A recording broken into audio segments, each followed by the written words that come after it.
பொதுவாகவே மனிதர்களுக்கு அல்லாஹ் வழங்கக்கூடிய சொத்தும் சுகமும் குடும்பமும் பிள்ளைகளும் அல்லாஹ் நம்மை சோதிக்கத்தான் தருகிறான் அப்படிங்கிறத நம்ம புரியணும்.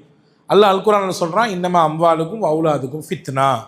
உங்களுக்கு நாம் தரக்கூடிய பிள்ளை செல்வங்களும் சரி பொருளாதாரமும் சரி உங்களை டெஸ்ட் பண்ணி பார்க்குறேன். உங்களுடைய ஈமான உங்களுடைய நம்பிக்கையை நான் டெஸ்ட் பண்ணுறேன். எதன் மீது உங்களுக்கு நம்பிக்கை இருக்குது? என் மேலையா அல்லது நான் தந்த காசு மேலையா? என் மேலையா அல்லது நான் தந்த பொருளாதாரத்து மேலையா? என் மேலையா அல்லது நான் கொடுத்த உங்கள் புள்ள குட்டிகள் மேலா? எப்படி அப்படிங்கிறத நான் உங்களை டெஸ்ட் பண்ணுறதுக்காக தான் தந்திருக்கேன்றான்ல.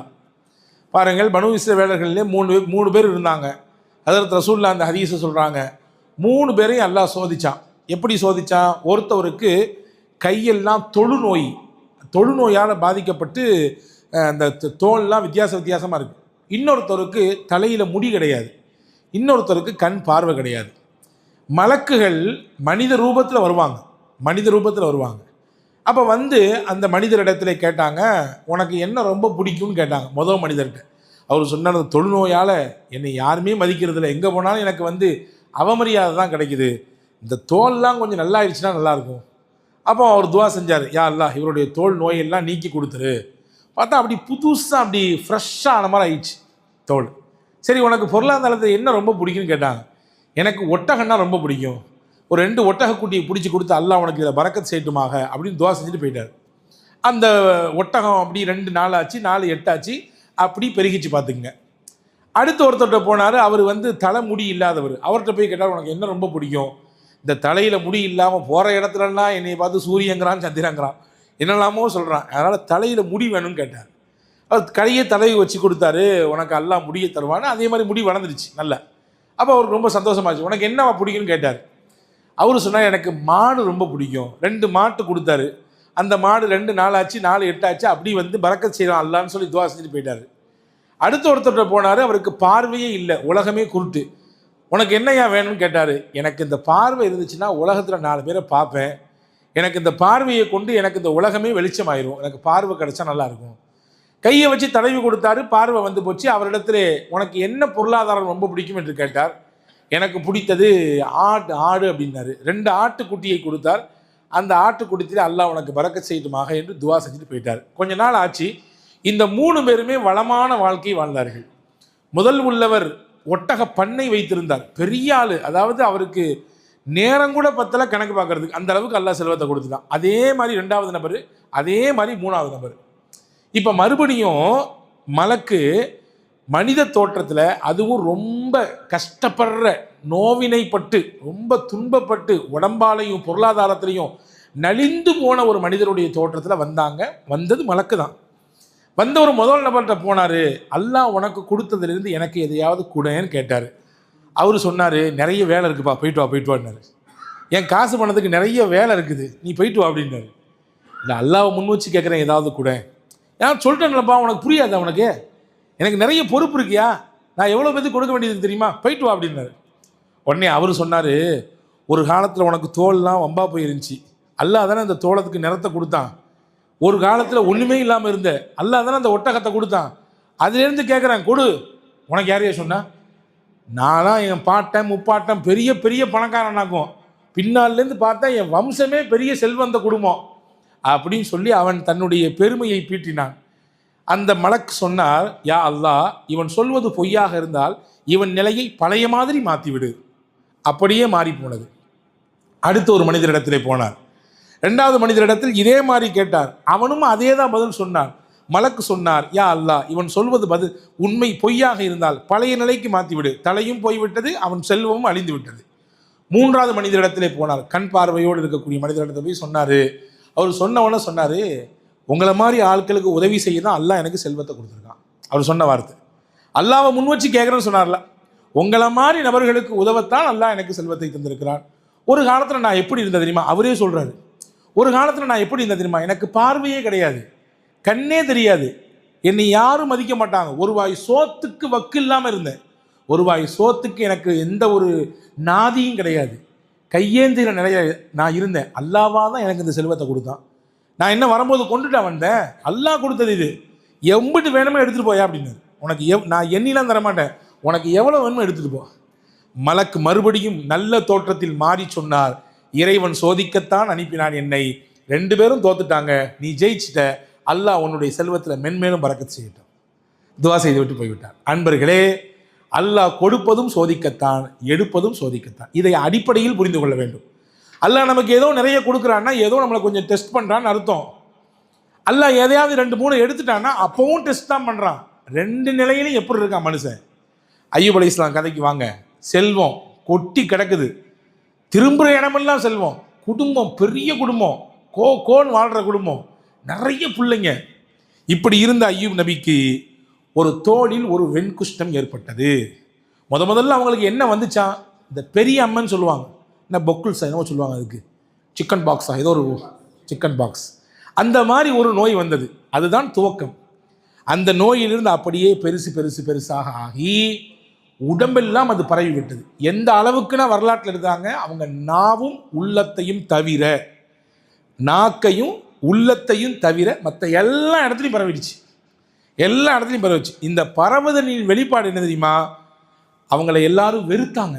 யாரும் பணக்காரன் பொதுவாகவே காசு பணம் இருந்தால் ஆட்கள் கூடும் பக்கத்தில். இப்போ இவர் நோயால் பாதிக்கப்பட்டனால வெறுத்தாங்க இவரை. ஆச்சா, 2வது இவரை விட்டு நிறைய பேர் பிரிஞ்சு போயிட்டாங்க. அம்மாடி, இவர் கூட இருந்தால் நமக்கும் தொத்திக்கிடும்.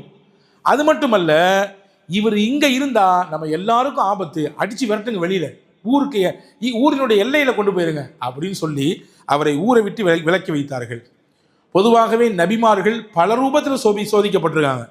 அந்த சோதனையிலே ஹதரத் அய்யூப் அலைஹிஸ்ஸலாம் இப்படி உடல் ரீதியான சோதனைக்கு உட்பட்டப்படுத்தாங்க. நான் நேற்றே சொன்னேன், 18 வருஷம் இந்த நோய் இருந்துச்சு. 1 வருஷம் 2 வருஷம் கிடையாது, 18 வருஷம் இந்த நோய் இருந்தது. சதையெல்லாம் அப்படியே பிஞ்சு கீழே விழுமா. அவங்களுடைய உடம்பில் இருக்கக்கூடிய சதை அப்படியே பிந்து கீழே விழுமா. அவங்க மனைவி, நம்ம பள்ளிவாசலுக்கு பேர் என்ன பேருங்க, என்ன பதிலே சொல்ல மாட்டீங்க, அந்த அம்மா தான் அவங்களுக்கு மனைவி, அந்த அம்மா தான், அந்த பேர் உள்ளவங்க தான். அந்த அம்மா என்ன செய்வாங்களாம், சாம்பல் இருக்குல்ல, வீடுகள்லாம் வந்து விறக வச்சு அடுப்பு எரிச்சாங்கன்னா சாம்பல் வரும். அந்த சாம்பலை எடுத்து தூவி அதுக்கு மேலே தன்னுடைய கணவரால் படுக்க வச்சுருப்பாங்களாம். அதாவது ஒரு மனைவி எப்படி இருக்கணும்னா ரஹிமாமா மாதிரி இருக்கணும். ஒரு மனைவிக்கான கதாபாத்திரம் என்ன, சுகத்திலும் நல்ல ஒரு கணவன் சம்பாதிக்கக்கூடிய நேரத்திலையும் இளமை காலத்திலும் மட்டும்தான் ஒரு பெண் மனைவியாக இருப்பாளா? அதே மாதிரி ஒரு ஆண் ஒரு மனைவிக்கு சிறந்த கணவனாக இளமையிலும் அல்லது அவர்களுடைய யதார்த்த காலத்தில் மட்டும்தானா? கிடையாது. உண்மையான காதலும் பிரியமும் கஷ்டத்தில் தான் வெளிப்பட வேண்டும், கஷ்ட நேரத்தில் தான் வெளிப்படணும். அது வெளிப்பட்டுச்சு ரஹிமா அம்மாவுக்கு. எல்லாரும் போயிட்டாங்க, இந்த அம்மா மட்டும்தான் கூட இருந்தாங்க. இந்த அம்மா மட்டும்தான் கூட இருந்தாங்க. அவங்க கேட்டாங்க, என்னங்க நீங்கள் கொஞ்சம் துவா செய்யுங்களேன் அப்படின்னு கேட்டாங்க. உடனே அய்யூப் அலைஹிஸ்ஸலாம் சொன்னாங்க, 70 வருஷம் அல்லாஹ் நல்லா வச்சுருந்தான், 70 வருஷம் வச்சுருந்தான், இன்னும் 70 வருஷம் நீ சோதிச்சாலும் நான் பொறுமையாக இருப்பேன்னாங்க. 70 வருஷம் நல்லா இருந்தான். 7 நாள் படுத்துனா முடிஞ்சு போச்சு நமக்கு கதை. இல்லை 7 நாள்லாம் கிடையாது, 7 மணி நேரம். ஐயோ எனக்கு அப்படியாச்சே இப்படியாச்சே, நான் அப்படி தொழுதவனாச்சே, இப்படி நோன்பு வச்சவனாச்சே, நான் தஹஜ்ஜத் விடுறதே கிடையாது, நான் அப்படியே வாரி அள்ளி கொடுக்குறேனே, எனக்கு ஏன் என்று வாயால் சொல்லாவிட்டாலும் மனதால் கூட பல நேரங்களில் நொந்து கொள்கிறோம். ஆனால் 70 வருஷம் எனக்கு சோதனை, நல்லா இருந்தேன், 70 வருஷம் வந்தாலும் நான் தாங்கிக்குவேன், நாங்கள் பொறுத்துக்குவாங்க. நான் இந்த வார்த்தையை கேட்டவொன்னே ரஹீம் அம்மா அப்படியே ஆச்சரியப்பட்டு போனாங்க. என்ன மனுஷையா இவர், என்ன மனுஷன் அப்படின்னு. கொடுக்கக்கூடியது இறைவன், அதை பொருந்து கொள்ள வேண்டியது அடிமைகளின் பொறுப்பு அப்படின்னு சொன்னாங்க ஹஜ்ரத் அய்யூப் அலைஹிஸ்ஸலாம். இவங்க வீடாக போய் வேலை பார்ப்பாங்க. பாருங்க, பல ஆட்களுக்கு வேலை கொடுத்தவங்களுக்கு அல்லாஹ் எந்த மாதிரி நிலையை ஏற்படுத்துகிறான், இப்படியும் ஒரு இரக்கத்தை கொடுக்குறான். வீடாக போய் வேலை பார்த்து அதில் கிடைக்கக்கூடிய சொற்ப ஊதியத்தை கொண்டு வந்து கணவனுக்கு கொடுத்து ஹித்மத் செய்தார்கள். ஒரு கட்டத்தில் இவர்கள் அய்யூபுடைய மனைவின்னு தெரிஞ்ச உடனே வேலை கூட கொடுக்கல, வேலையும் தரல. நீ பாட்டு எங்கள் வீட்டுக்கு வந்து போட்டுனா முசீபத்து ஏன்ட்டையும் வந்துடும். கொரோனா காலத்தில் பார்த்தோமா இல்லையா, யாராவது வந்துட்டாங்கன்னா வீட்டை கழுகுறதா, ஐயே என்னென்னலாம் உண்டோ எல்லாத்தையும் போட்டு கழுவி விடுறது இல்லையா. யாராவது தும்முனா போச்சு கதை, அம்புட்டு தான், அவன் அம்புட்டு பழி வாங்கணும், அம்புட்டு பேருடைய சாபத்தை வாங்கணும். ட்ரெயினில் ஊருக்கு கொரோனா காலத்தில் போய்கிட்டு இருக்கும்போது அந்த கம்பார்ட்மெண்ட்டில் யதார்த்தமாக ஒருத்தவங்களுக்கு தும்மல், ஐயோ அங்கே ஒரு குடும்பம் அந்த பிள்ளைய போட்டு சபிச்சு தள்ளிடுச்சு, நீங்கள்லாம் எதுக்கு வர்றீங்க ட்ரெயின்லன்னு. பின்ன வேறு எங்கே போகிறது? எல்லாருக்கும் இந்த மாதிரி வெளியூருக்கு அவங்க ஊருக்கு போய் சேரணுமா வேண்டாமா? ஒரு குடும்பம் மொத்தம் சேர்ந்து அந்த ஒரு பொண்ணை போட்டு படாத பாடப்படுத்தி பக்கத்து, ஏங்க யதார்த்தமாக வர்ற தும்மலுக்கெல்லாம் இப்படி போட்டு நீங்கள் படுத்தி எடுத்தீங்கன்னா என்னங்க நியாயம் என்று பக்கத்துல இருந்து பேச போனவங்களுக்கு எங்களுக்கும் சேர்த்து திட்டு. உங்களுக்கு என்னங்க தெரியும் பாய், பரவி தொலைஞ்சிச்சுன்னா மௌத்தா போயிடுவோம், பரவி தொலைஞ்சிச்சுன்னா செத்து போயிடுவோம்ல, எதுக்கு மாஸ்க் போட வேண்டியது தானே, அந்த சானிடைசர் வச்சுக்க வேண்டியது தானே சொல்கிறாங்களா இல்லையா? ஐயூப் அலைஹிஸ்ஸலாமுடைய மனைவி வீட்டுக்கு போய் வேலை பார்த்தா வேலை கொடுக்க மாட்டேங்கிறாங்க. அந்த நோய் எங்களுக்கு வந்துடும், நீ தொத்திக்கிட்டு கூட்டு வந்துடுவேன், எங்களுக்கு வந்துடும், நீ விரட்டி விட்டார்கள். ஹஜ்ரத் ஐயூப் அலைஹிஸ்ஸலாமுடைய மனைவி ஒரு நாள் வந்து சொன்னாங்க, சாப்பாடு வந்து கொடுக்குறாங்க. ஐயூப் அலைஹிஸ்ஸலாம் கேட்டாங்க, எப்படிம்மா சாப்பாடு கிடைச்சிது? சம்பாதிச்சு உழைச்சி வாங்கிட்டு வர்றேன். மறுநாள் வந்தாங்க, சாப்பாடு கொடுத்தாங்க. எப்படிம்மா சாப்பாடு? தந்திருக்க மாட்டாங்களா எந்த பயிலுக்கணும்? இல்லை நீ சொல்லணும், இல்லைம்மா சாப்பாடு நான் வந்து சம்பாதி தான் நான் உழைச்சி தான் எடுத்து வர்றேன். நீ ஒழுங்காக உண்மையை சொல்லாட்டி ஒரு பருக்க சாப்பிட மாட்டேன், நான் சாப்பாடை கை வைக்க மாட்டேன். தலையிலிருந்து முக்காடை கலட்டி காட்டுகிறார்கள், தலை முடி மொத்தமும் மடிக்கப்பட்டிருக்கிறது. எனக்கு யாரும் வேலை கொடுக்கல, என் தலை முடியை நான் சவரி முடியாக இன்னொரு பெண்களுக்கு விற்று விட்டேன், ஒரு பாகத்தை இன்னொரு நாள் இன்னொரு பெண்களுக்கு விற்றேன். அதிலிருந்து கிடைத்த காசை வைத்து தான் கொஞ்சம் உணவு வாங்கிட்டு வந்தேன். அந்த நேரத்தில் தான் ஐயூப் அலைஹிஸ்ஸலாம் தன் மனைவி தனக்காக வேண்டி இவ்வளவு தூரம் தியாகம் செய்கிறாளே என்று எண்ணித்தான் அல்லாஹ்விடத்தில் துவா செய்தார்கள். அன்னி மஸ்ஸனி யதுர் வ அன்த அர்ஹமுர் ராஹிமீன். ஹஜ்ரத் ஐயூப் அலைஹிஸ்ஸலாம் கேட்ட துவா இதுதான். நோயால், துன்பத்தால், உடல் உபாதைகளினால், உடல் சார்ந்த பிரச்சனைகளில், தீங்குகளில் துன்பப்பட்டு கொண்டிருக்கக்கூடிய நோயாளிகளுக்கெல்லாம் ஐயூப் அலைஹிஸ்ஸலாம் கற்றுத்தந்த துவா இது. அன்னி மஸ்ஸனி யதுர், யா அல்லாஹ் எனக்கு இப்படியான ஒரு சிரமம் நெருக்கடி ஏற்பட்டு போனது, அன்த அர்ஹமுர் ராஹிமீன் எனக்கு நீக்கித்தான்னு கேட்கல, நீ ரஹமத்து செய்கிறதே பெரிய ஆள், உனக்கெல்லாம் உன்னையும் சொல்லவா வேணும்? உன்னுடைய ரஹமத்தை வந்து நான் வந்து பட்டியல் போட முடியுமா? நீ அந்த அருளாளனுக்கெல்லாம் மிகப்பெரிய அருளாளன். இறைவா, என் கஷ்டத்தை மட்டும் சொல்கிறது தான் என் வேலை, கொடுக்கிறது நிவாரணத்தை நீ, அது உன்னுடைய முடிவு, நான் உன் கையில் விட்டுறேன் அப்படின்னு சொன்னாங்க ஹஜ்ரத் ஐயூப் அலைஹிஸ்ஸலாம். அன்பான சகோதரர்களே, ஊரில் பேசி கொண்டார்கள். இவங்க அந்த துவா ஓதுறாங்க, அதுக்கு படிச்சு எப்படி மாறிச்சுன்னு சொல்கிறேன். ஊரில் பேசினாங்களாம், ஐயூபுக்கு 18 வருஷம் நோயில் கிடக்கிறாரு, பாவம் செஞ்சு விட்டாரோ, ஏதாவது பாவம் செஞ்சது தான் அது காரணமா? ஏன்னா இல்லைன்னா வந்து எதுக்கு 18 வருஷம் இப்படி அவரை கடந்து சோதிக்க போகிறான் அல்லான்னு பேசிக்கிட்டாங்களாம். இந்த பேச்சு ஐயூப் நபியுடைய காதில் விழுந்தது. ஐயூப் அலைஹிஸ்ஸலாம் உடனே அல்லாஹ்விடத்தில் பேசினார்கள், யா அல்லாஹ் இப்படியும் பேசுகிறார்கள், நீ தான் என்னை நீ உண்மைப்படுத்தணும். ஒரு நாள் ராத்திரி கூட ஒருத்தர் பசியா இருக்காருன்னு எனக்கு தெரிஞ்சு நான் வயிறு நிறைய சாப்பிட்டு தூங்கினதே கிடையாது. அது உனக்கு தெரியுமில்ல, உனக்கு அது தெரியும்னா நான் பாவம் செஞ்சு தான் அந்த நோயில் படுத்து கிடக்கிறேங்கிறது பொய்யுங்கிறத நீ வந்து வெளிப்படுத்து. உடனே வானத்திலிருந்து ஒரு அசரீரி சத்தம் கேட்டதாம், ஐயூப் எந்த பாவத்தின் காரணமாகவும் நோயினால் கிடக்கவில்லை அப்படி சத்தம் கேட்டுச்சான். யார் பேசினாங்களோ அவங்க காதலெல்லாம் அது கேட்டுச்சு. அடுத்து சொன்னாங்க ஐயூப் அலைஹிஸ்ஸலாம், யா அல்லாஹ் யாருக்காவது ட்ரெஸ் இல்லைன்னா, ரொம்ப நெருக்கடி நிலையில் இருக்கிறாங்கன்னு நான் கேள்விப்பட்டா, எனக்கு இருக்கக்கூடிய ட்ரெஸ்ஸு அது ஒரே ஒரு மாற்று உடுப்பு மட்டும் இருந்தால் கூட போதுமானது என்று வைத்துவிட்டு மிச்சதையெல்லாம் எடுத்து கொண்டு போய் உடை இல்லாதவர்களுக்கு எடுத்து கொடுத்திருக்கிறேன். இது உண்மைதான், உனக்கு தெரியும், இது உண்மையாக நீ ஏற்றுக்கொண்டா என் மேலே இப்படி சொல்கிறாங்களே பாவத்தால் தான் படுத்து கிடக்காருன்னு அதை நீ பொய்ப்படுத்து அப்படின்னு அல்லாஹ் சொன்னாங்களாம். உடனே அல்லாஹு தஆலா மறுபடியும் அதே மாதிரி ஒரு அசரீரி சத்தம் கேட்டது. உலகமெல்லாம் அந்த பகுதியெல்லாம் அது கேட்டது. அடுத்து சஜிதாவில் விழுந்தார்கள். சஜிதாவில் விழுந்து கேட்டார்கள், யா அல்லாஹ் சஜிதாவிலிருந்து என் தலையை எடுக்க மாட்டேன், தலையை எடுப்பதற்கு முன்னால் எனக்கு இந்த நோய்க்கு நிவாரணத்தை நீ தர வேண்டும். அப்போ தான் கேட்டாங்க. ஊர் உலகம் எப்படி பேசுது நீ பார்த்து, நான் பாவத்தில் படுத்திருக்கேன், நான் பாவம் செஞ்சுட்டு தான் நான் அந்த நோயில் படுத்து. பொதுவாகவே பேசுகிறவங்க நாக்கில் நரம்பு இல்லாமல் பல நேரத்தில் பேசி விடுவார்கள். நாக்கில் என்ன கிடையாது, எலும்பு கிடையாது, இஷ்டத்துக்கு பேசிடுவாங்க. அது உண்மைத்தன்மை என்ன, அது உண்மையா பொய் எதையும் பார்க்கறது இல்லை, எதையாவது பேசி என்னத்தையாவது இழுத்து விடுறது.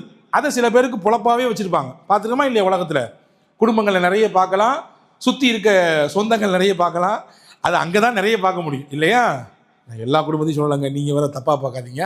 நல்ல குடும்பங்களும் நல்ல உறவுகளும் நிறைய உலகத்தில் இருக்குது, அதுதான் உண்மையில் நிறைய இருக்குது. இந்த மாதிரியான சில்லறைகள் கொஞ்சம் கொஞ்சம் ஓரத்தில் ஜாரத்தில் ஒட்டிக்கிட்டு இருக்கும், அதை நம்ம கவலைப்பட தேவையில்லை. பாருங்கள், அல்லாஹ்ட்ட சொன்னாங்க, யா அல்லாஹ் நான் சஜிதாவில் விழ போகிறேன், தலையை தூக்குறதுக்கு முன்னாடி எனக்கு நிவாரணத்தை தரணும்னு கேட்டாங்க. வரலாற்றில் வருது, ஐயூப் அலைஹிஸ்ஸலாம் தலையை தூக்குறதுக்கு முன்னாடி எல்லாம் நிவாரணத்தை கொடுத்துட்டான். சஜிதாவிலிருந்து தலையை தூக்க எவ்வளோ நேரம் ஆகும்? நம்ம எல்லாம் சஜிதா செய்கிறோம்ல, எவ்வளோ நேரம் ஆகும்? ஒரு அதிகபட்சம் ஒரு 15 செகண்ட் ஆகுமா? அதை வச்சுக்கலாம், ஒரு 30 செகண்ட் ஆகுமா? இந்த 30 செகண்ட்லையும் மொத்த நோயையும் அல்லாஹ் மாற்றி கொடுத்தான், மொத்த நோயையும் அல்லாஹ் மாற்றி கொடுத்தான். எந்திரிச்சோன்னு அல்லாஹ் சொன்னா, ஐயோ எந்திரிங்க, அந்த இடத்துல எந்திரிங்க, நீங்கள் நிற்கிற இடத்துல காலால் அப்படி 2 தட்டு தட்டுங்கண்ணா. அல்ல, நீங்கள் நிற்கிற இடத்துல காலால் 2 தட்டு தட்டுங்கண்ணா. உர்குது பிரிஜிலிக ஹாதா முகுத்தசலுன் பாரிதுன் வ ஷராப். அல்லாஹ் சொன்னால் நீங்கள் நிற்கிற இடத்துல காலால் தட்டுங்கண்ணா. ஐயூப் அலைஹிஸ்ஸலாம் காலால் 2 தட்டு தட்டினாங்க. தட்டின உடனே அங்கேருந்து நீர் அப்படி கொப்பளிச்சு பொங்கிக்கிட்டு வந்துச்சு. ஊற்று நீர் பொங்கி கொண்டு வந்தது.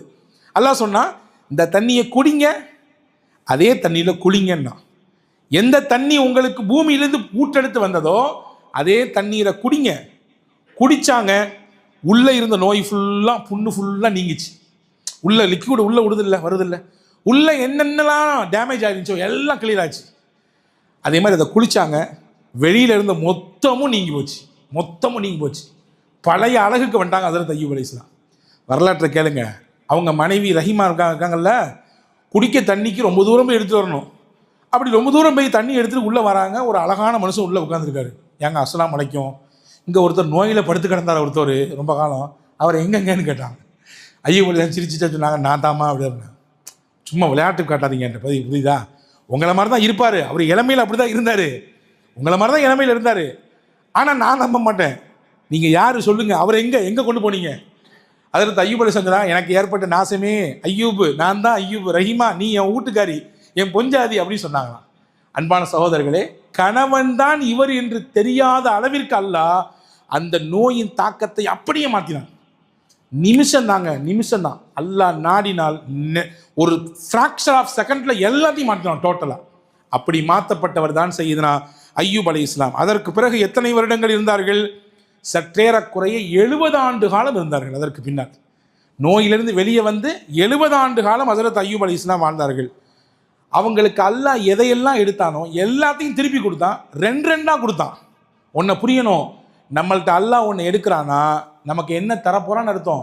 2 தரப்போறான்னு அர்த்தம். நம்ம நொந்துக்க கூடாது. அதுக்காண்டி நம்ம வந்து மாற்றமான நிலை சிந்திக்கக்கூடாது. அல்லாஹ் தருவான்னு நம்பணும். ஹஜ்ரத் அய்யூப் அலைஹிஸ்ஸலாமுடைய வீட்டில் கோதுமையை சலிக்கிறதுக்கு 2 இடம் வச்சுருந்தாங்களாம். 2 இடத்துல தான் கோதுமையை சலிப்பாங்க. அதெல்லாம் தூர்ந்து போய் கிடந்துச்சு.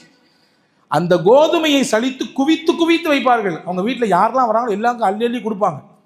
அப்படி கோதுமை சலிக்கக்கூடிய 2 இடத்துல அல்லாஹ் ஒரு இடத்திலே தங்கமலையை கொட்டினான். தங்கம் அப்படியே மலையாக பொழிந்தது. இன்னொரு இடத்துல வெள்ளி மலையாக இதெல்லாம் கதை கிடையாதுங்க. இப்னு அசாக்கிர் ரஹ்மத்துல்லாஹ், ஹஜ்ரத் இப்னு ஜரீர் அத்-தபரி ரஹ்மத்துல்லாஹ் தன்னுடைய வரலாற்றை இதை பதிவு செய்கிறாங்க. அப்படி தங்க மலையாக இருந்தது அய்யூப் அலைஹிஸ்ஸலாம் வீட்டில். வெள்ளி மலை பூத்து இருந்தது. அல்லாஹ் எல்லாத்தையும் கொடுத்தான். 2 கொடுத்தான். ஹஜ்ரத் அய்யூப் அலைஹிஸ்ஸலாம் அதற்கு பிறகு 26 ஆண் பிள்ளை பெற்றார்கள். அந்த நோயிலிருந்து வெளியே வந்து, எந்த நோயிலிருந்து சதலாம் பிஞ்சி கீழே விழுந்து சாம்பலின் மீது படுக்க வைக்கப்பட்டாரோ அந்த அய்யூப் நபி வெளியே வந்து எத்தனை பிள்ளைங்க பார்த்தாங்க? 26 ஆண் பிள்ளைகள் பெற்றார்கள். 70 ஆண்டு காலம் ஹஜ்ரத் அய்யூப் அலைஹிஸ்ஸலாம் வாழ்ந்தாங்க. இளமையை அல்லாஹ் மீட்டு கொடுத்தான். நம்ம எல்லாத்துக்கும் ஆசை இருக்குது. 50 வயசு கிராஸ் பண்ணும்போது மறுபடியும் 25 வயசு வந்துட மாட்டோமான ஆசை இருக்குது. இருக்கா இல்லையா? இளமை கிராஸ் பண்ணி போகும்போது மறுபடியும் அந்த வயசுக்கு வரணுமேனு ஆசை இருக்குது. ஏன்னா காலை நடக்க முடியல, உட்காந்தா எஞ்சிக்க முடியல, எந்திரிச்சா படுக்க முடியல, நிறைய பிரச்சனைகள் உண்டல்லவா? இளமையில் அதெல்லாம் இருக்காது. சுறுசுறுப்பாக ஓடிக்கிட்டே இருப்போம், ஆடிக்கிட்டே இருந்திருப்போம். அது வரணுமேனு ஆசைப்படுறோம். அல்லாஹ் அய்யூப் அலைஹிஸ்ஸலாம் கொடுத்தான் அந்த இளமையை. எந்த இளமையை பறித்தானோ அதே இளமையை ஹஜ்ரத் அய்யூப் அலைஹிஸ்ஸலாமுக்கு திருப்பி கொடுத்தாங்க. இது மட்டுமல்ல, ஹஜ்ரத் ரசூலுல்லாஹ் சொன்னாங்க, நாளை மறுமையிலே சில நபிமார்களை அல்லாஹ் ஒட்டுமொத்த உலகத்திற்கும் காட்சி பொருளாக வச்சிருப்பான். யார் அந்த நபிமார்கள்? யூசுப் அலைஹிஸ்ஸலாம் வச்சிருப்பான். ஏப்பா இவர் தான்ப்பா யூசுஃப், அடிமையாக விற்கப்பட்டு கடைசியில் வந்து அல்லாஹுடைய என்னுடைய கட்டளையும் என்னுடைய சகிப்புத்தன்மையை ஏற்றுக்கொண்டதுனால அவருக்கு எவ்வளோ பெரிய வாழ்க்கையை கொடுத்தேன் அப்படிங்கிறதுக்கு உதாரணம் பார்த்துங்க. யூசுஃப் இவர் தான்ப்பா சுலைமான், ஒட்டுமொத்த உலகத்திற்குமே ஆட்சி அதிகாரத்தை கொடுக்கப்பட்டவர் அப்படின்னு சொல்லி எல்லாத்துக்கும் முன்னாடி நிப்பாட்டி வைக்கப்பட்டிருப்பாங்க. அதே மாதிரி தான் அய்யூப் அலைஹிஸ்ஸலாமையும் அல்லாஹ் வச்சிருப்பானா.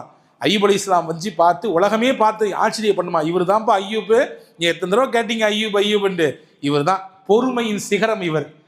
நிஅமல் அபுத், குரான்லேயே இப்படி ஒரு வார்த்தை அல்லாஹ் அய்யூப் நபிக்கு மட்டும்தான் சொல்றான். நிஅமல் அபுத், நல்ல மனிதர் அவர், ஆகச்சிறந்த மனிதர் அவர். சாபிரன், ரொம்ப பொறுமைசாலி. பொறுமைன்னா அவர்கிட்ட தான் பார்க்கணும் அப்படின்னு அல்லாஹ் சிலாகிச்சு பேசுகிறான் அய்யூப் அலைஹிஸ்ஸலாம். எனவே இப்படியான அய்யூப் அலைஹிஸ்ஸலாம் அதற்கு பிறகு வாழ்ந்தார்கள். அவர்களுடைய அந்த நாட்கள் நெருங்க கடைசியிலே அல்லாஹுடைய அழைப்பு ஏற்றார்கள். அவர்களுக்கு பிள்ளை பிறந்தது. அந்த பிள்ளைகள் யாரும் நபியாக அறியப்படவில்லை, நபியாகவும் வரவில்லை. அதற்கு அடுத்தடுத்து நாட்கள் நகர்கிறது, வேறு நபிமாவுடைய வருகை வருது.